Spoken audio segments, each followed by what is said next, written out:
sunog.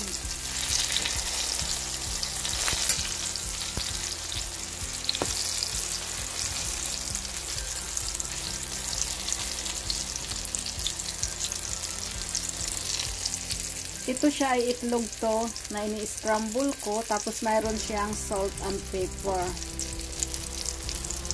Tapos yan, ang ginawa ko lang dito sa talong ay hinihiwa-hiwa ko siya ng kalapad, nakita nyo naman.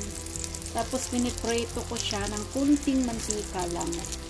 Tapos ngayon, binabad ko na siya dito sa scramble eggs, sa itlog na binabati natin. Tapos ngayon, nagpainit ako ng mantika at nilagay ko siya dito.